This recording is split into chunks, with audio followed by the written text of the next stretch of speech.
confort au réconfort. En choisissant du confort au réconfort, comme thème de notre méditation de ce jour, nous sommes partis de l'évangile qui, à travers les béatitudes, vient nous faire sortir de notre zone de confort. La zone de confort, c'est quoi? C'est l'ensemble des raisonnements, l'ensemble d'habitudes et d'attitudes devenues seconde nature et qui nous rassurent. Nous avons un certain nombre de choses que nous faisons, que nous pensons être bonnes, que nous pensons être idéales, et dans lesquelles, ces choses-là, dans lesquelles nous demeurons. Nous ne voulons pas sortir. Si quelqu'un vient nous dire, on change un peu, nous n'acceptons pas. C'est notre zone de confort. Tant que nous faisons cet exercice, tant que nous avons cette pratique, ça nous donne du confort. Et nous ne voulons pas qu'on y touche. Je me lève à telle heure, j'ai fait telle chose, j'ai fait telle chose. Mais essaye un peu autre chose. Non, moi j'ai toujours fait ça. On appelle ça la zone du confort. La zone de confort. Notre zone de confort pour nous, par rapport aux béatitudes de ce jour, c'est le pays de l'argent. Nous trouvons qu'il est idéal de chercher à tout prix l'argent. Et Jésus vient dire, heureux les pauvres. Notre zone de confort, c'est la violence. Nous voulons nous sommes habitués à rendre le mal pour le mal et même à rendre le mal pour le bien. C'est notre habitude, c'est ça notre zone de confort. C'est ça la routine de notre vie. Jésus vient dire non, heureux le doux. Nous aimons, notre zone de confort, ce sont les fêtes frivoles. Nous aimons fêter. Jésus dit heureux ceux qui pleurent. Nous aimons l'injustice. Surtout quand elle nous profite. Et Jésus dit heureux ceux qui ont faim et soif de la justice. Ils seront rassasiés. Nous aimons garder rancune, ne pas pardonner, nous montrer durs, méchants. Jésus dit, heureux les miséricordieux. Il nous fait sortir de la zone du confort, de notre zone de confort, de nos habitudes. Nous aimons l'impudicité, la fornication, le péché vénérien. Jésus dit non, heureux les cœurs purs, ils verront Dieu. Nous aimons la guerre. Jésus dit heureux les artisans de paix. Voilà, Dieu nous fait sortir de notre zone de confort. Et il nous amène où? La première lecture dit, béni soit Dieu, le Père de notre Seigneur Jésus-Christ, le Père plein de tendresse, le Dieu de qui vient tout réconfort. Dans toutes nos détresses, il nous réconforte. Ainsi, nous pouvons réconforter tous ceux qui sont dans la détresse. Grâce au réconfort que nous recevons nous-mêmes de Dieu. Dieu lui vient nous réconforter. Il dit non, ne restez pas là-bas.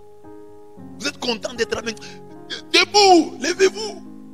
Sortez de votre zone de confort, de vos habitudes, de vos attitudes qui sont devenues seconde nature et qui vous rassurent. Vous êtes content de rester dans cette zone-là. Sortez de cette zone, quittez-la. Ce thème nous rapproche de la traduction d'André Chouraki. De la traduction qu'André Chouraki a faite des béatitudes. Il y a un auteur qui a traduit la Bible. Il s'appelle André Chouraki. Et André Chouraki a traduit la Bible à sa manière. Alors quand il traduit les béatitudes, comment il dit? Lui il dit, au lieu de dire heureux les pauvres, lui il dit en marche. En marche. Et il traduit, donc au lieu de dire heureux les pauvres, comme il dit en marche les humiliés du souffle. Oui, le royaume des ciels est à eux. En marche les endeuillés. Oui, ils seront réconfortés. En marche les humbles. Oui, ils hériteront la terre. En marche les affamés, les assoiffés de justice. Oui, ils seront rassasiés. En marche les matriciels. Oui, ils seront matriciés. Parce qu'en hébreu, pour dire miséricorde, je vous ai déjà prêché ça, on dit rahamim. Et rahamim c'est matrice, c'est entraille. Alors, la miséricorde de Dieu, c'est cette capacité qu'il a de nous porter dans sa matrice, dans ses entrailles, jusqu'à ce que nous grandissions, jusqu'à maturité. Dieu est patient. Il n'avorte pas de nous. Il nous garde dans son ventre jusqu'à... Alors, il dit, heureux les matriciels. Ils seront matriciés. Heureux ceux qui ont l'habitude de garder les autres dans leur matrice. Ils bénéficieront de la même grâce. Dieu aussi les gardera dans ses entrailles, dans ses rahamim. En marche, le cœur pur. Oui, ils verront Elohim. En marche, les faiseurs de paix. Oui, ils seront criés fils d'Elohim. En marche, les persécutés à cause de la justice. Oui, le royaume des ciels est à eux. En marche, quand ils vous outragent et vous persécutent, en mentant, vous accusent de tout crime à cause de moi. Jubilez, exultez, votre salaire est grand au ciel. Oui, ainsi ont-ils persécuté les inspirés, ceux d'avant vous. Ça c'est Matthieu 5, 3 à 12, d'après la traduction d'André Chouraki. C'est une Bible qui existe, la Bible d'André Chouraki. Des béatitudes ainsi comprises comme un cri de Dieu, comme un appel de Dieu, nous invitant à quitter un certain confort pour entrer dans le réconfort. Parce que Dieu lui, ils seront consolés. Les endeuillés là, moi je vais les consoler. Ils seront consolés par moi. C'est-à-dire, moi, Dieu nous réconforte, nous demande de quitter notre zone de confort pour entrer dans la zone de son réconfort. La zone de sa parole. Lui qui nous dit qu'il y a une récompense pour le pauvre, une récompense pour les miséricordieux, une récompense pour celui qui pleure. Alors nous devons entrer dans cette pensée de Dieu. C'est ça que j'appelle le réconfort. Nous devons quitter notre confort pour entrer là-bas dans son réconfort. Des béatitudes ainsi comprises, nous apprenons que le vrai bonheur est à 100 lieues. Il est loin des commodités matérielles, de notre zone de confort. Le bonheur est loin de notre zone de nos habitudes. Et puis vous savez quoi, dans la vie, les choses, comme je disais hier, les choses qui nous rendent malheureuses ne sont pas des grandes choses. Quelqu'un mettait même la distinction entre problème et tracas. Nous n'avons pas de problèmes. Nous avons des petits tracas. Ce sont les tracas de la vie quotidienne qui nous volent notre joie. Les gens qui sont tristes ce matin n'ont pas appris qu'ils souffrent du cancer. C'est vrai, ce matin, la femme a déplacé les babouches. C'est pour ça qu'elle est triste. C'est pas qu'il y a un cancer dans la maison. Les enfants sont en vie. La femme est en vie. Mais il est triste ce matin pour la brosse à dents qu'il n'a pas trouvé. Pour les chaussettes qui n'ont pas été. Il voulait porter les chaussettes rouges. Mais on lui a présenté les chaussettes noires. Et il est triste ce matin pour ça. C'est pas qu'il y a un cancer, quelqu'un va mourir. Non. C'est pas un problème, c'est un petit tracas. Donc des tracas de rien du tout. Ce sont ces choses-là qui nous volent le bonheur. Regarde ton voisin, dis-lui pourquoi tu es triste ce matin. Il n'a pas perdu 10 000 $.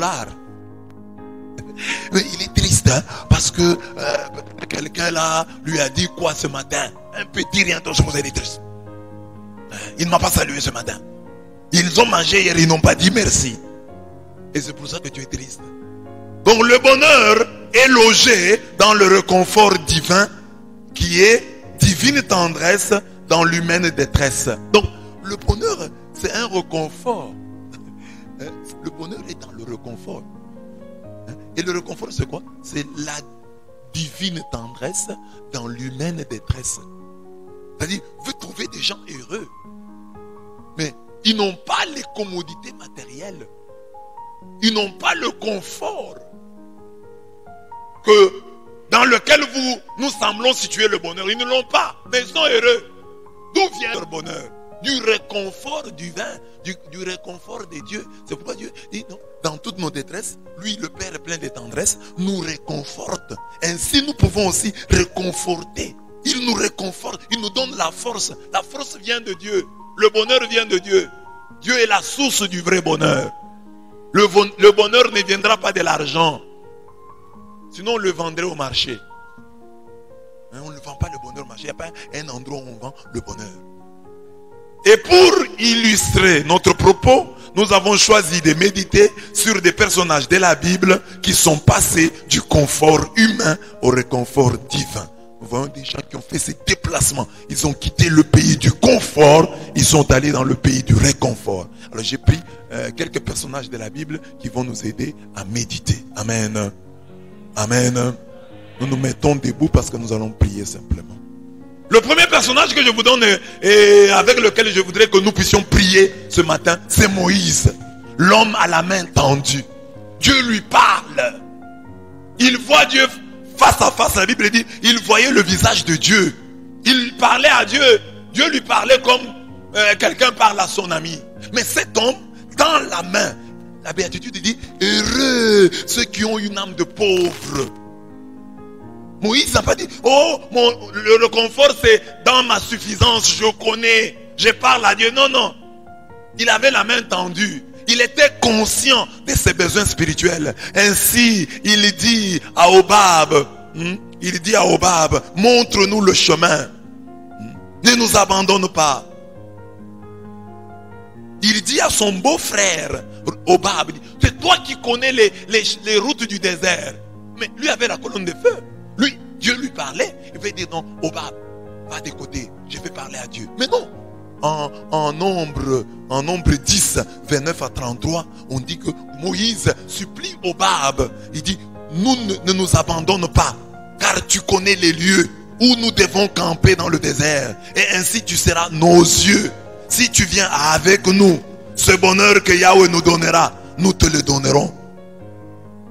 Il avait l'arche de l'alliance qui lui montrait le chemin. Il avait la colonne de feu pendant la nuit qui lui montrait le chemin. Il avait la colonne de nuée pendant le jour qui lui montrait le chemin. Il parlait à Dieu comme on parle à son ami. Mais il a tendu la main.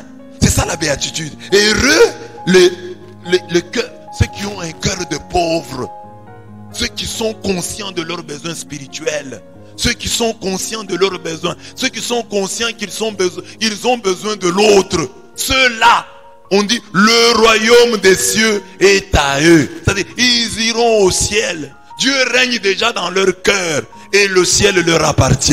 Nous allons demander maintenant au Seigneur qu'il nous donne cette âme, que nous soyons comme Moïse. Même si nous connaissons, même si nous avons tous les diplômes du monde, que nous puissions comprendre, nous avons besoin même le plus grand a besoin d'un plus faible, d'un plus petit que soi. Demandons à Dieu de nous accorder cette grâce qu'il a accordée à Moïse. Moïse te voyait, Seigneur. Moïse te parlait. Tu lui parlais comme un homme parle à son ami. Mais Moïse avait une âme de pauvre.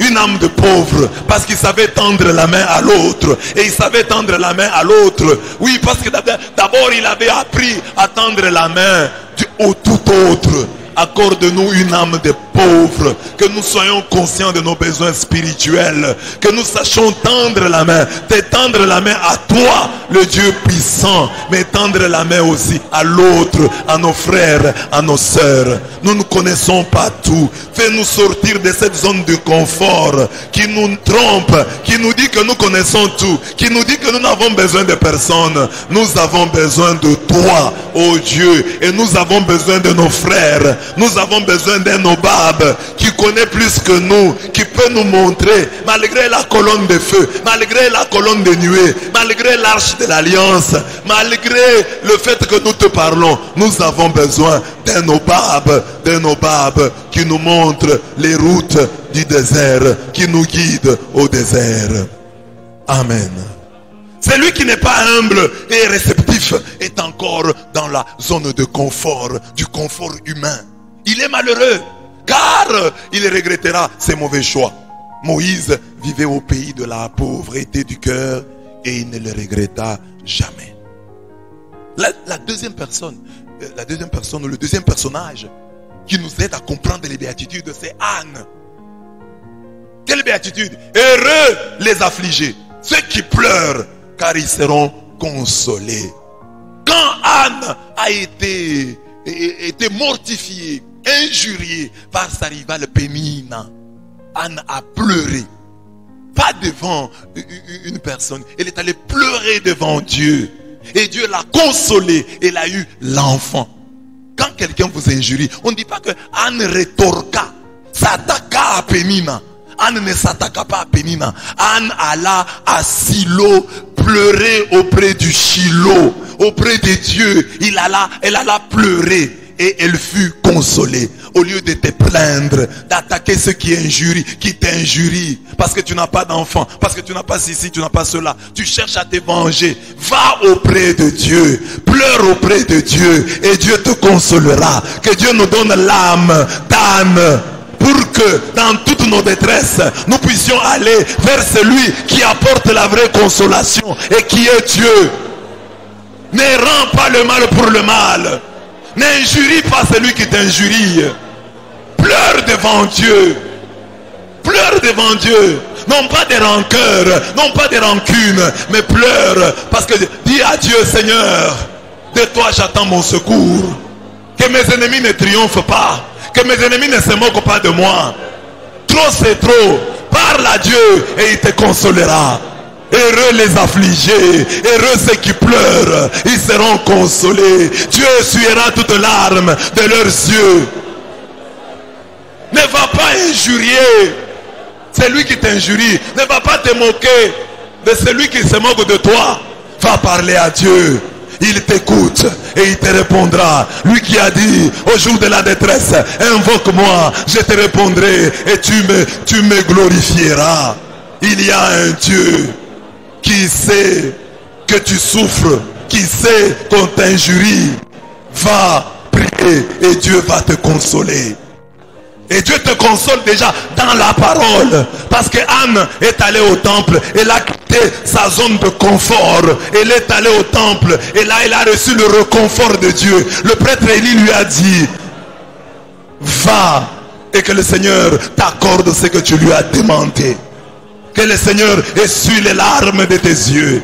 Que le Seigneur te donne la consolation. Là où les hommes sont venus s'aimer la désolation. Là où Pénine est venue s'aimer la désolation. Que Dieu te donne la consolation. Elle sera consolée. Elle aura Samuel. Et après Samuel, elle aura 3 fils et 2 filles. Et Samuel sera un grand nom. Voilà comment Dieu console ceux qui pleurent. Les larmes d'Anne nous enseignent que la prise de conscience de notre malheur et les larmes versées pour en sortir sont le pays de notre bonheur. Celui qui souffre et qui ne sait pas pleurer amèrement ses malheurs vit dans le confort de Babylone.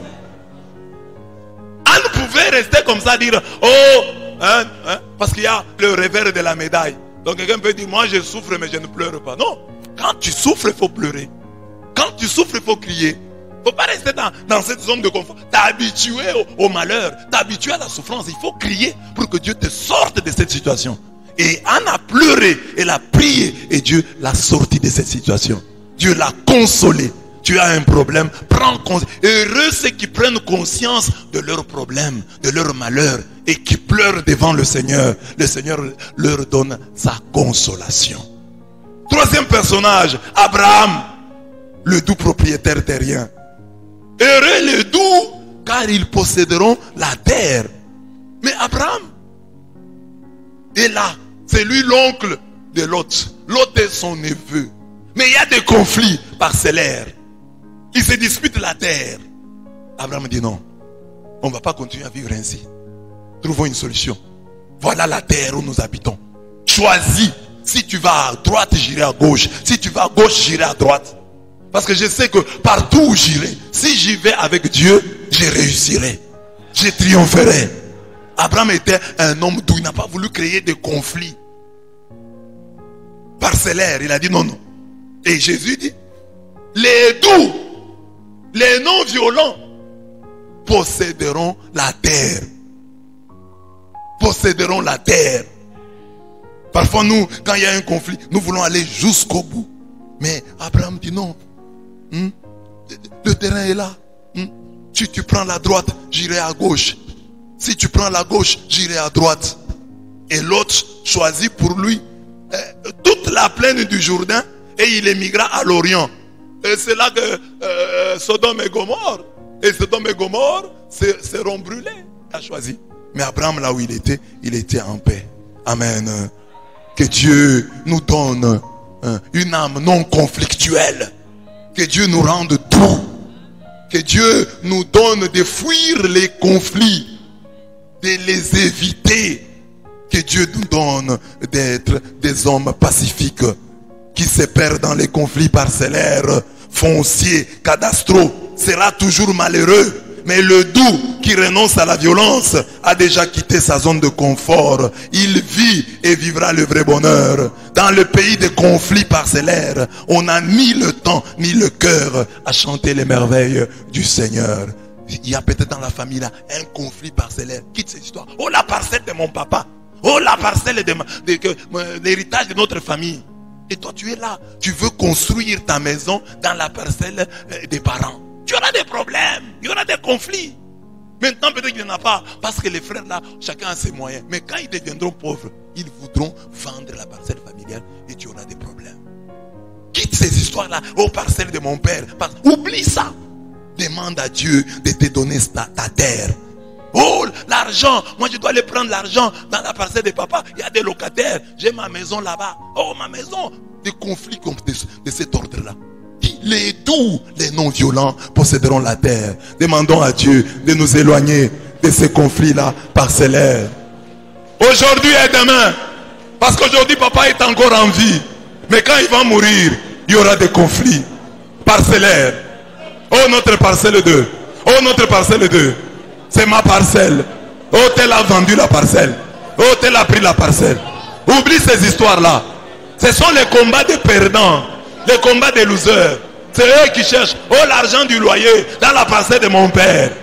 Oublie ces choses-là. Si Dieu te bénit, tu ne vas même pas regarder ces choses-là. Tu vas les abandonner. Oublie-les. Peut-être tu te bloques. Tu es bloqué dans ta vie à cause de ces conflits parcellaires. Parce que tu es encore dans la parcelle, dans la parcelle familiale. Et que tu as des conflits autour de ces parcelles-là. C'est ça qui te bloque dans la vie. Quitte ces choses-là. Oh, il est dans la parcelle de papa. Oh, il a fait ceci dans la parcelle de papa. Oh, mon frère est dans la parcelle de papa. Notre parcelle familiale. Oublie ça. Dieu te donnera ta grâce. Dieu te donnera ta terre. Dieu a une terre pour toi. Il y a une terre pour toi que Dieu est capable de te donner. Oublie. Et toi qui as déjà oublié, dis à Dieu, moi j'ai déjà oublié la parcelle de mon père. Donne-moi la mienne. Je ne compte pas sur cette parcelle. Il y a même des enfants qui souhaitent la mort de leurs parents pour pouvoir vendre la parcelle familiale, pour pouvoir se partager ses butins. Oh bien-aimé, tu es en train de chercher la malédiction. Tu souhaites la mort de ton géniteur pour prendre sa parcelle et la vendre. Quel malheur! Quelle ingratitude! Oublie la parcelle de papa. Demande à Dieu de te donner à toi tes parcelles. Heureux les doux, ils posséderont la terre. Abraham a évité tout conflit parcellaire, cadastral, foncier. Il a dit non, je ne suis pas là. Dieu me donnera la terre. Où que j'aille, Dieu sera avec moi. Où que j'aille, il me bénira. Gloire à toi, Seigneur. Le quatrième personnage, c'est Job. Heureux les affamés et assoiffés de justice, ils seront rassasiés. Justice ici, c'est pas la justice que nous connaissons, hein, la justice distributive. La justice dont on parle ici, c'est la sainteté. Dans la Bible, Dieu est saint, l'homme est juste. Dieu est saint, l'homme est juste. Alors, Job était un homme juste, dit la Bible. Dieu lui-même dit, se vantant auprès du diable, Dieu dit, as-tu remarqué mon serviteur Job? Il n'a point son pareil sur la terre. C'est un homme intègre et droit qui craint Dieu et s'écarte du mal. Dieu était fier de lui. Il était tellement assoiffé de sainteté que Dieu était fier de lui. Dieu est-il fier de toi? Il y a un bonheur à savoir que Dieu est fier de toi. Dieu est fier de moi. Dieu Dieu est-il fier de toi comme tu es fier de lui? Quand il est fier de toi, la souffrance qu'il permet dans ta vie ne sera pas la conclusion de ton existence sur cette terre. Tu en sortiras comme tu es déjà sorti de la zone de confort et tu pourras goûter à la succulence de ces textes. Le malheur atteint souvent le juste, mais l'Éternel en délivre toujours. Donc le juste sera toujours heureux. Le malheur l'atteindra, mais le Seigneur l'en délivrera toujours. Job a même souffert, mais comme il était juste, le malheur ne l'a pas retenu captif. Le malheur l'a abandonné à un certain moment. Le malheur l'a fui, l'a quitté à un certain moment. Que Dieu te donne la justice de Job. Sois la fierté de Dieu. Le malheur atteint souvent les justes, mais l'Éternel l'en délivre toujours. Soit c'est juste dont Dieu est fier, soit c'est juste dont Dieu est fier. C'est juste dont le diable est jaloux. Et si tu es le juste dont le diable est jaloux et dont Dieu est fier, oh, le malheur pourra t'atteindre souvent, mais le Seigneur t'en délivrera toujours. Le Seigneur t'en délivrera toujours. Si tu es juste comme Job, si tu fais la fierté de Dieu comme Job, si tu fais la honte du diable comme Job, si tu rends le diable jaloux de toi et de Dieu par ta justice, par ta sainteté, le malheur t'atteindra souvent, mais l'Éternel t'en délivrera toujours. La différence entre les deux adverbes est de taille. Ici, le malheur atteint souvent, mais le Seigneur l'entend délivre toujours. Toujours. Amen. David est le miséricordieux, la béatitude. Heureux les miséricordieux, car ils obtiendront miséricorde. Nous connaissons comment David a pardonné à Saül. Saül lui en voulait à mort. Saül voulait le tuer. Tout roi qu'il était, il le pourchassait. Mais à 2 reprises, David a eu l'occasion de tuer Saül. Mais il a fait miséricorde. Il s'est montré matriciel. Et on dit, heureux les matriciels. André Choura qui dit, heureux les matriciels, car ils seront matriciés. Ceux qui portent les autres, ceux qui portent les autres, ceux qui supportent les autres. Comme une mère porte l'enfant dans son ventre, dans ses entrailles, dans son sein, jusqu'à maturité. Ceux qui portent aussi les autres jusqu'à maturité. Ceux qui disent non, il n'a pas encore atteint les 9 mois. Il doit encore rester dans mon ventre. Et il y a des enfants qui font 10, qui font 11 mois dans le ventre. Et la maman est patiente et l'attend.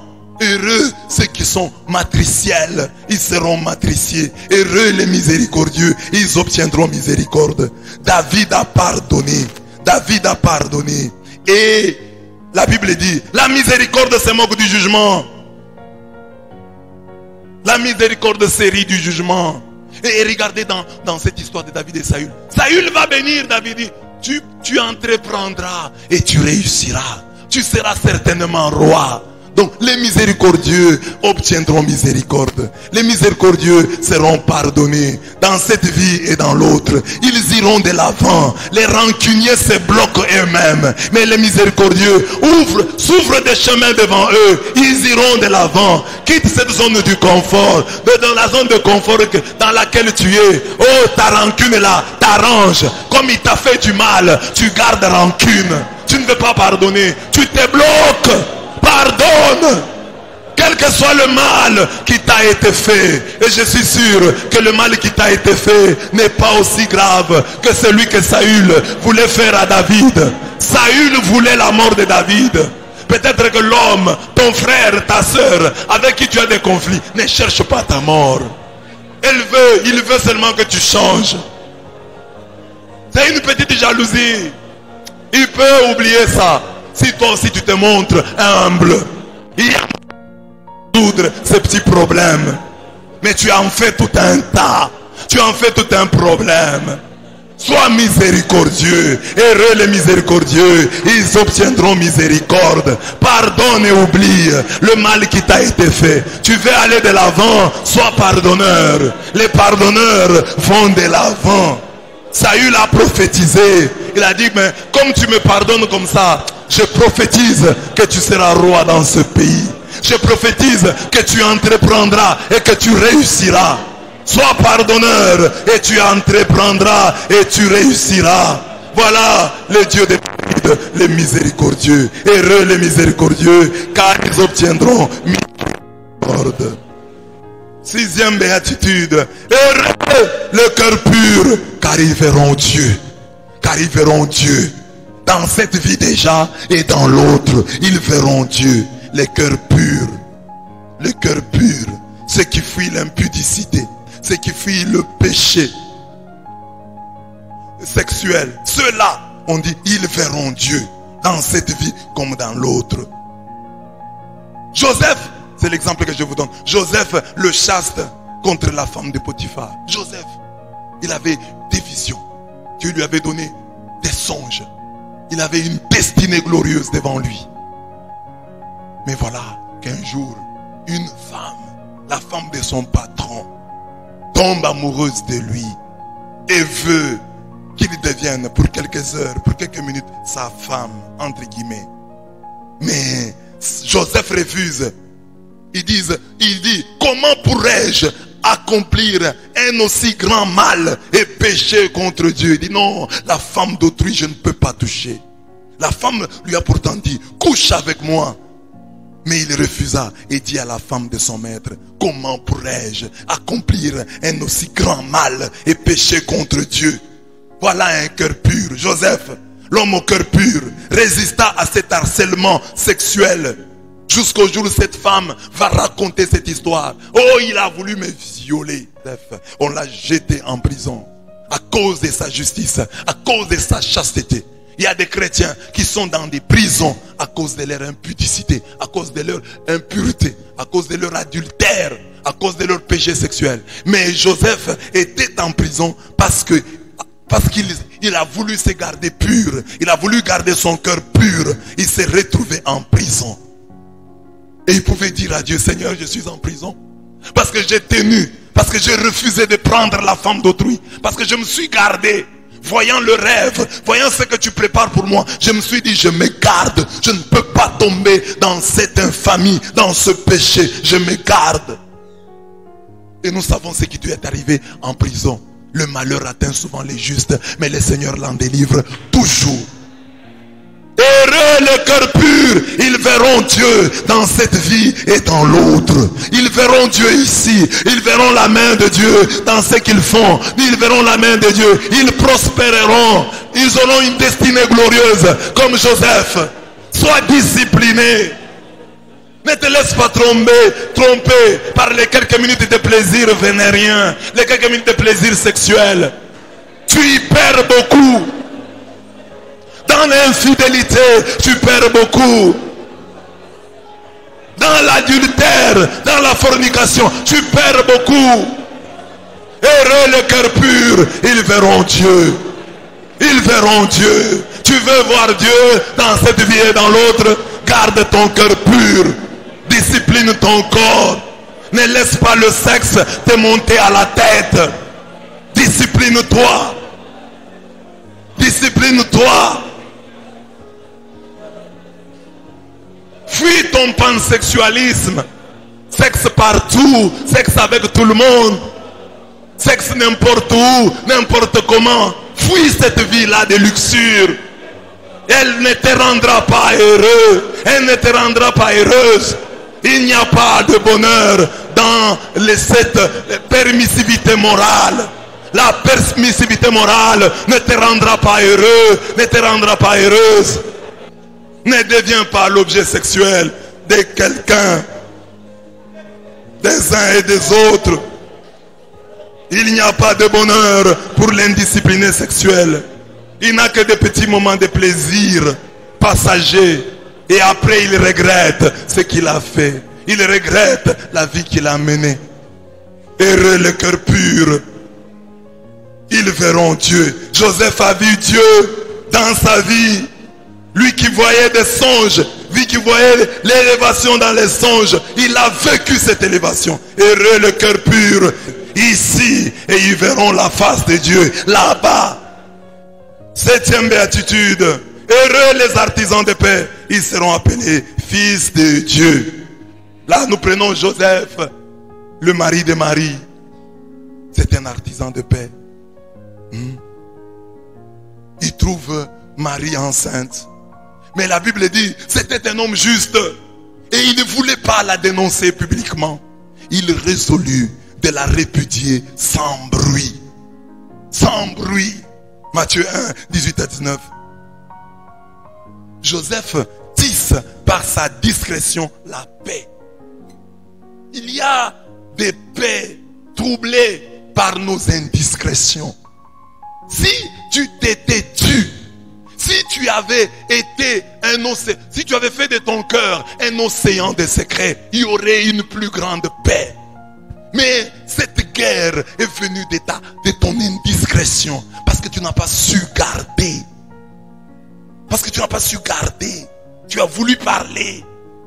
Joseph, son mari, qui était un homme juste, il ne voulait pas la dénoncer publiquement. Il résolut de la répudier sans bruit. Nous aimons trop les bruits. Dans la zone de confort, nous médisons les uns des autres. Nous calomnions sans regret ni honte. Sortir de cette zone et vivre le divin réconfort, c'est faire de son cœur un océan de secrets. C'est savoir qu'aimer, c'est aussi habiller les péchés, entre guillemets, les péchés des autres, les comprendre. C'est aussi savoir laver les pieds sales des autres. Savoir les couvrir, savoir les laver. Ah, il a commis telle faute, je le lave de cette faute. Heureux les artisans de paix, ils seront appelés fils de Dieu. Ceux qui font la paix, je ne veux pas, je préfère la paix. Plutôt que de chercher à avoir raison, je préfère la paix. Je préfère la paix, qu'il y ait la paix entre nous. Aujourd'hui, j'accepte de perdre la raison, de ne pas avoir raison. Je préfère garder la paix. Je préfère préserver la paix, tisser la paix. Combien de fois n'avons-nous pas créé des conflits avec nos indiscrétions parce que tu as crié trop fort? Cette histoire qu'on nous raconte de ce fou. Le fou, on dit une maman vendait des beignets et un fou vient mettre sa main sale dans le bassin des beignets. La maman, la propriétaire, veut crier, faire du bruit. Et le fou lui dit, si tu cries, qui achètera le reste? Le fou avait compris. Le fou était plus intelligent que la maman qui voulait faire du bruit, qui voulait crier. Tu cries maintenant, mais tu vas faire de la contre-publicité au reste. Tu cries parce qu'on a fait ceci à ton enfant, parce que ton mari a fait ceci, parce que ta femme a fait ceci. Qui te prendra encore au sérieux? Qui te respectera? Tes indiscrétions te rendent encore ridicule. Toi, tu crois que en disant ce que tu dis là, tu ridiculises ta femme, tu ridiculises ton mari, mais en réalité, tu te ridiculises toi-même. Parce que les gens disent, voilà, cette femme n'a pas su bien garder son mari. Voilà, cet homme n'a pas su bien garder sa femme. Et toi, tu crois que c'est ta femme que tu as livrée, alors qu'en réalité, tu t'es livré toi-même. Que Dieu nous donne d'être des hommes et des femmes qui tissent la paix, qui savent renoncer à la raison pour privilégier la paix. Oui, j'ai raison, mais ici, ma raison ici va créer la guerre dans mon foyer, dans mon couple. J'ai raison, mais je me tais. Je préfère la paix. J'ai raison, mais je garde silence. Je puis crier, faire du bruit, mais je vais créer d'autres problèmes. Mes bruits ne vont pas m'amener des fruits. Donne-moi le cœur de Joseph, Marie de Marie, qui était en droit de dénoncer publiquement.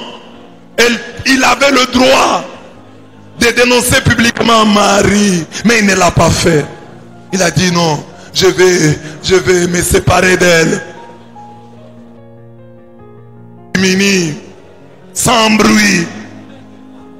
Et Joseph, c'est un modèle cette année, c'est l'année Saint-Joseph. Soyons comme Joseph. C'est saint discret, cet homme discret, c'est juste de l'Ancien Testament, mais qui avait un cœur du Nouveau Testament. Il n'avait pas écouté Jésus prêcher les béatitudes, mais il les vivait déjà. Artisan de paix. On n'a pas dit heureux ceux qui ont l'usine de la paix. Non, les artisans. Et vous savez ce qu'un artisan fait. Il travaille à la main. Il tisse petitement, par des petits gestes, la paix. Il sait que la paix peut venir du compliment, de ce merci, de cette gratitude, de cette reconnaissance, de ce petit merci, de ce petit pardon. Il tisse petit à petit la paix. Il ne fabrique pas la paix en série. Il n'a pas une usine. C'est un artisan. Il tisse la paix par des petits bouts, par des petits riens. Heureux, c'est lui qui par son bonjour, son pardon, son merci, son s'il vous plaît, son pardon, son compliment, tisse petit à petit la paix. La 8e et dernière béatitude. Heureux les persécutés pour la justice, car le royaume des cieux est à eux. Heureux êtes-vous quand on vous insultera, quand on vous persécutera, quand on dira faussement contre vous toutes sortes d'infamies à cause de moi. Exultez de joie. C'est ainsi que les prophètes ont été traités. Et le modèle ici, ce sont les 3 champions de la fournaise. Shadrach, Meshach et Abednego. Persécutés, jetés dans la fournaise de feu. Ils n'ont pas pleuré. Ils ont chanté les louanges de Dieu. Béni sois-tu Seigneur, Dieu de nos pères. À toi louange et gloire éternellement. Et ils ont été consolés. L'ange, le 4e homme, est descendu dans la fournaise. Et ils avaient la paix là-bas. Oh, Nabucodonosor leur avait dit, si je vous êtes dans le feu, qui viendra vous délivrer? Et Dieu les a délivrés. Et à la fin, il a reconnu, il a dit, il n'est pas d'autre Dieu qui puisse délivrer de la sorte. Quand tu es persécuté, chante les louanges de Dieu. Dans la fournaise de la persécution, de l'injustice, garde ta joie. Et souvent, je le disais ici, nous perdons notre paix pour des petits riens. Souvent, les problèmes que nous rencontrons, ce n'est pas un problème. Oh, mon mari a fait l'AVC. Non, le mari n'a pas fait l'AVC. Ce qui te rend triste, c'est que ce mari n'a pas fait le compliment que tu attendais. Ne t'a pas suffisamment complimenté. C'est ça qui te rend malheureuse. Ce n'est pas que tu as perdu un enfant. Ce sont des petits riens. Nous ne sommes pas dans la fournaise. Shadrach, Meshach et Abednego étaient dans la fournaise et ils chantaient les cantiques. Nous ne sommes pas dans le feu. Mais nous aggravons des petits problèmes. Nous en faisons des tas. Et pas du cancer. Tu n'as pas fait une crise d'AVC. Ton enfant n'est pas devenu fou. Tu n'as pas perdu les membres de ta famille. Mais parce que la femme n'a pas mis la paire de chaussettes que tu voulais. Tu passes toute la journée en colère. Parce que tu as trouvé un gobelet dans ton salon. À l'endroit où il ne veut pas se trouver. Tu perds ta paix et tu fais perdre la paix à toute la famille. Pour des petits riens. Mais Shadrach, Meshach et Abednego, dans la fournaise de feu, ils n'avaient pas péché. L'unique péché qu'ils avaient commis, c'était d'adorer Dieu. Mais eux, ils ont compris que nous n'allons pas perdre notre joie parce qu'on nous a jetés dans le feu. Dans le feu, nous allons chanter les louanges de Dieu. Maman, tu perds la paix parce que ton mari est concentré dans son téléphone. Il dit qu'il travaille. Et même si il fait des... Pourquoi perdre la paix pour si peu? Pour si peu, tu perds ta paix, maman. Les téléphones de ton mari. Quand il manie son téléphone, tu es triste à en mourir. Shadrach, Meshach et Abednego étaient dans la fournaise de feu et ils chantaient les louanges de Dieu. Toi, pour les téléphones, ton mari est en train de manipuler les téléphones, tu deviens triste. Papa, pour l'excès de sel, Parce que le repas est un peu salé. Tu perds ta paix pour ça. Et Shadrach, Meshach, Abednego, dans la fournaise de feu, il disait, béni sois-tu Seigneur, Dieu de nos pères, à toi louange et gloire éternellement. Toi pour si peu, tu perds la paix. Pour si peu. On ne m'a pas mis la chemise que je voulais porter aujourd'hui. Tu as autant de paires de chaussures. Porte l'autre paire là. Oh, ma chaussure noire là pointue. Mais il y a l'autre ici, tu peux porter et partir. Garder ta paix, préserver la paix. Dans la fournaise de feu, ils ont chanté. Oh, mon mari est rentré à 23h, à 22h. Mais quand même il est rentré. Bénis le Seigneur parce que le mari est rentré. Tu te fâches pendant 3 jours, pendant une semaine, parce que le mari est rentré à 23h, à 22h. Et s'il était mort? Et s'il était mort? Shadrach, Meshach, Abednego, dans la fournaise de feu, chante les louanges du Seigneur. C'est toi qui refuses le bonheur. C'est toi qui refuses le bonheur. Le bonheur est à portée de ta main. Saisis-le, prends-le, Dieu te donne. Ne perds pas ta paix pour si peu. Ne perds pas ta paix pour si peu.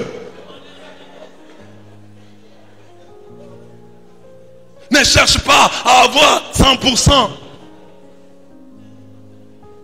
Shadrach, Meshach et Abednego n'avaient pas 100%. Ils étaient fidèles à Dieu. On les avait jetés dans le feu.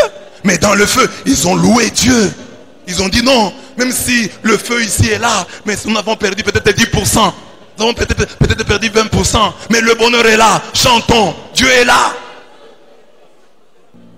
Ils n'ont pas attendu la descente du 4e homme pour chanter. Ils ont chanté. Et le 4e homme est venu les rejoindre dans la louange. Dieu va te rejoindre dans la louange. Dieu ne te rejoint que dans l'action de grâce. Dieu ne te rejoint pas dans la récrimination. Dieu ne te rejoint pas dans ta rancœur. Dieu te rejoint dans la louange, dans ta capacité de dire Dieu est plus grand que mon problème. Ici même il n'y a même pas de problème. Toi tu n'as pas de problème. Toi tu n'as pas de problème. Manquer de l'argent c'est vraiment un problème. Tu manques de l'argent, mais ta femme est en bonne santé, ton mari est en bonne santé.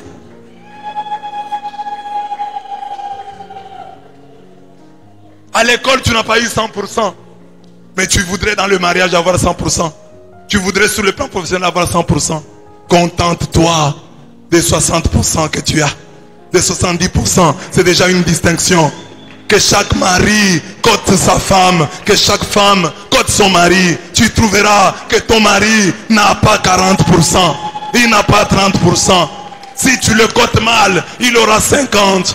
Ne fût-ce que pour les enfants que vous avez eu ensemble, il a déjà 50. Il a déjà la moyenne. Il se bat pour se distinguer. Mais les 50 sont là, peuvent te rendre heureux. Tu n'es pas dans la fournaise des feux. Ne perds pas ta paix pour si peu.